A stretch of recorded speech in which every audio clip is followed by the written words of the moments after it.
Hey guys, welcome back to my channel. I'm Jessica Flynn and I am the owner and maker of Flynn Sisters Boutique. And today we're going to be doing some crackle paint over glitter and adding some beautiful floral decals. I had originally created this a few weeks back in my mentorship group, and how I came about was I first didn't like the glitter on this one particular cup.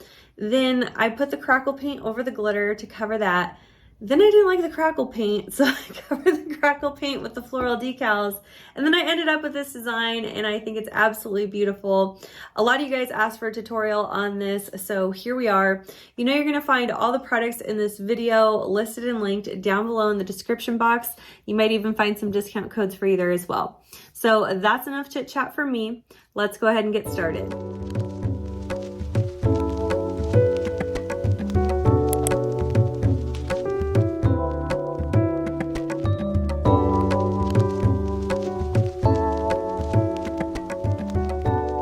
Hey guys, so as usual, I'm starting with a fully prepped and sanded cup that I've already taped the bottom off for. If you're wondering how I tape off my bottoms, I will link a video down below that'll explain all of that. I'm going to base paint my tumbler today with Candy Pink from Rustoleum. This is a gloss spray paint, but that's okay. We could still use it as a base color for our tumbler. We just want to make sure it is thoroughly dry and that we're just doing a nice thin coat. I'm using a very metallic glitter today with great coverage, so we don't have to get this color just perfect, just enough to give us a good base coat. As soon as that paint was dry to the touch, which took about a half hour, I was ready to apply my glitter. I've already mixed about 5 milliliters of epoxy here, and that's what I'll be using as the adhesive for my glitter today.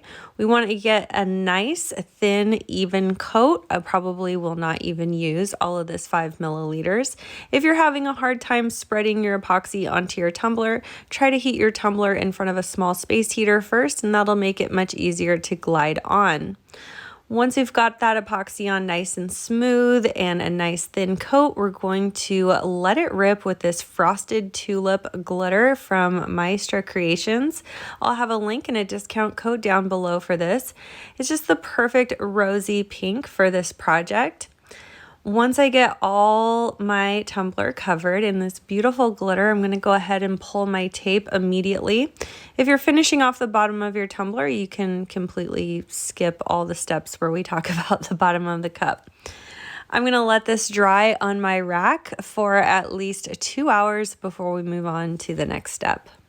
Now that that glitter is nice and dry, I've replaced the tape on my bottom and I'm applying about 30 milliliters of epoxy here. We want to get a nice even coat, nothing too thick. Then I'm going to hit it with my torch to pop any bubbles. I remove my tape immediately and I'm going to let this dry for about 4 to 6 hours before I come right back and go right over this with a second coat, again replacing my tape before I apply that second coat and pulling it off immediately after I've applied it. I let my second coat dry for at least 8 hours and now I'm ready to move on to sanding. If it looks like your cup needs an excessive amount of sanding after just 2 coats, maybe postpone your sanding until after a 3rd coat to make life a little bit easier on you. I'm doing my normal sanding routine here. We want to expose a fine line of stainless steel up there around the top rim. This is where our final coats of epoxy will adhere to create the seal for our tumbler along the outer rim rather than the very top rim where it's more vulnerable. I'm also going to go ahead and sand all the way around my tumbler to just knock down any pokey bits. I also prefer to have a sanded surface when I do this crackle paint. Once I'm done with my sanding, I'm going to clean this up with some rubbing alcohol and a paper towel. And now I'm ready to move on to the next step. Before doing my crackle paint, I'm going to replace my tape down here around the bottom rim. Again, if you painted, glittered, and are finishing your bottom rim, you can just go ahead and skip this step.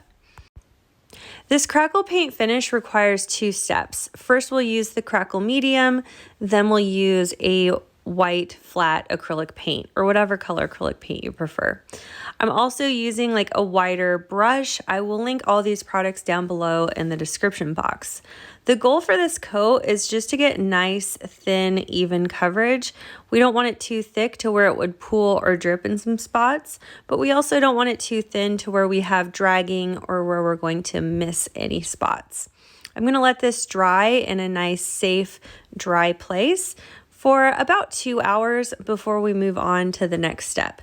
Your dry times may vary based on the humidity and temperature of your workspace. Now that Crackle medium is completely dry to the touch, I'm ready to move on to the white paint. I want to tape down the plate that I'll be pulling my paint from because I have to work very quickly and I don't want that paint flipping flopping all around. We also want to pour enough paint onto our plate to where we don't have to stop in between. We have to work very quickly and we don't have time to go back over spots that we missed. I want to get nice, thick, even coverage, really pile that paint on without it dripping, but we want nice, thick coverage and we want even coverage all the way around. We don't want to go over the same spot twice and we have to work very, very quickly. Again, I can't stress enough how important it is to get thick, even coverage all the way around. Otherwise, this is just not going to turn out too well. I want to place this in a safe place to dry that has very low humidity levels. It needs to be very dry in your environment for best results. You can see this starting to crackle right away, but I let mine dry for a few hours before I moved on to the next step. I pulled my tape and then I used some acetone and rubbing alcohol to clean up any parts of the paint that looked like kind of cloudy or weird. I kind of furthered the rustic look in some spots with this acetone and rubbing alcohol. Think about when we do like a geode paint technique with our tumblers, or if we're cleaning up parts of a power wash or a hydro dip, kind of same concept here.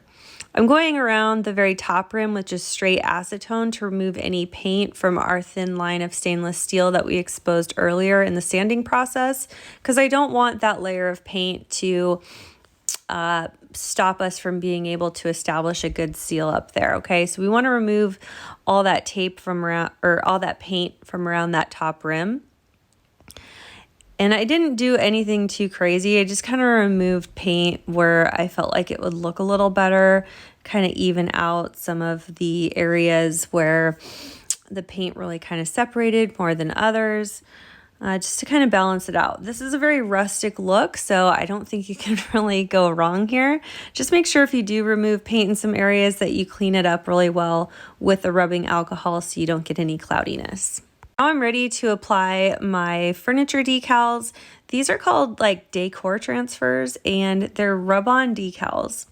I've already used this package a couple times, so I'm just going to use what I have left. You get 3 sheets of decals in this set. It's a little bit expensive, but I think you could probably make like 2 or 3 tumblers out of one set. So with this longer piece here, I'm going to wrap this all the way around my cup. And then I'm going to use a pencil to mark the back of the decal paper to see where I need to trim it from where it would end at the top rim of my tumbler. So just with a pencil, I'm going to roughly mark where I can trim off. And then I'll just cut that piece of the decal off. And then start to apply the larger piece first, starting in one corner, pulling the paper backing off just gently enough to start that first corner to anchor it down.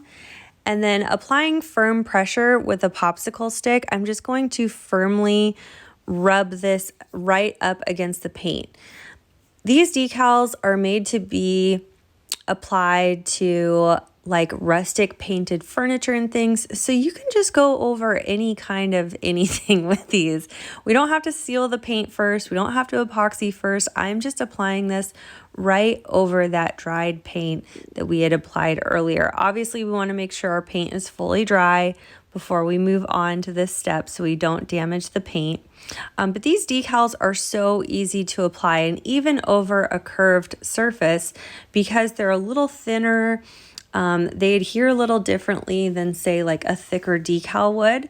So this actually worked out really well for the curve in this tumbler. So we just want to work really delicately in small sections at a time, pressing really firmly onto that plastic sheet. You'll start to see when it's lifted from the plastic sheet and fully adhered to the tumbler. Once, the further you move on, you can kind of start to tell when it's lifted. We're just going to repeat that all the way around the cup and then very gently pull back on that transfer sheet.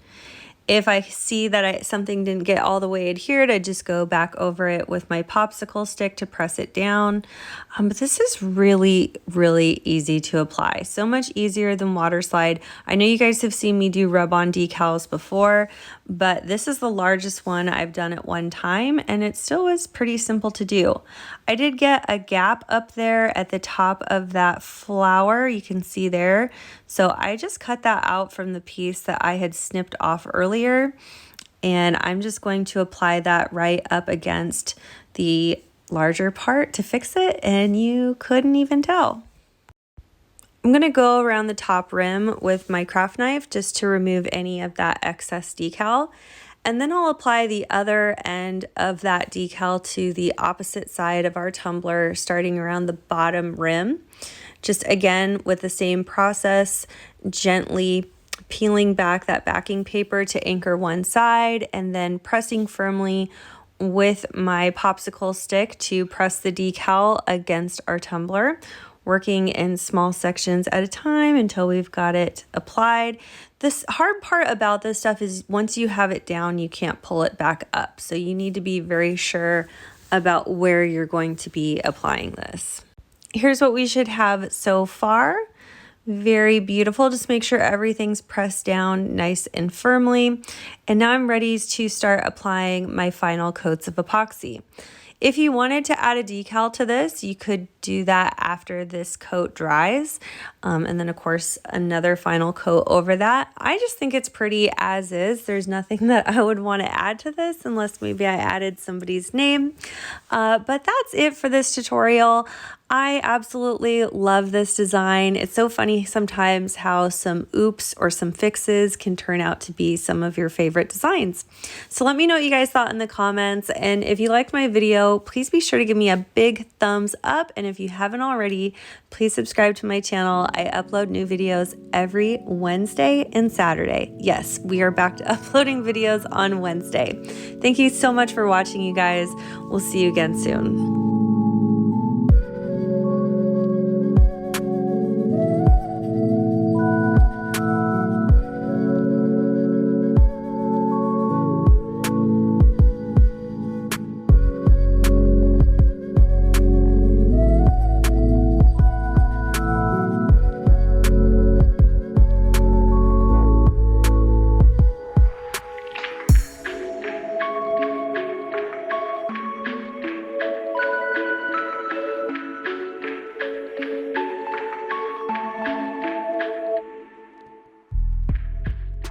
And a big thank you to all of our Flynn Sisters exclusive members. Thank you for your pledge. Your support means the world to our channel. If you love this video, you could check out our last video here. Also be sure to find us on Instagram, Facebook, Pinterest, and of course subscribe for all our new videos that come out every Wednesday and Saturday. Thanks so much for watching. See you soon.